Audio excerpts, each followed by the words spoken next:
Lele, and no fino.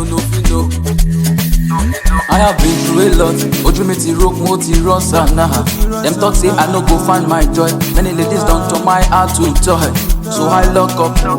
Oh, Olúwa sọ fún mi pé ire tèmi ṣì máa dé. He say from why you lock up. Wake up, zip up, link up. For every level, there's a different level. Big to wave, chopping powerful. Ayele, ayé àwọnú ẹni. Raincoat, flying boat, show ti bari dàgìrì. Testimony, ire lójú owó rí. Ire lójú owó rí. Ojú mi ti ráyọ̀ yìí. Now my guys ask me cause they want to know. Reason tó fi jẹ́ pé na only me dey kill this show. Now I come dey tell them say them no fit know. They tell them no fit know. Tell them no fit know. Them no fit know. No fit know, no fit know. Ojú mi ti ráyọ̀, mo dọmọ Olúwàbí o. Ire yìí máa yí lọ o. Ojú mi ráyọ̀ o.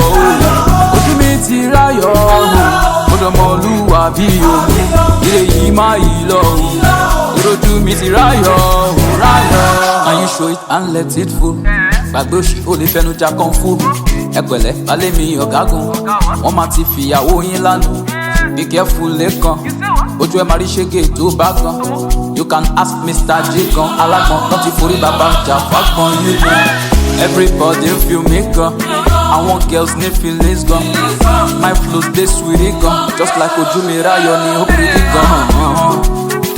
Ó pretty gan. So I lock up. Olúwa sọ fún mi pé ire tèmi ṣì máa dé.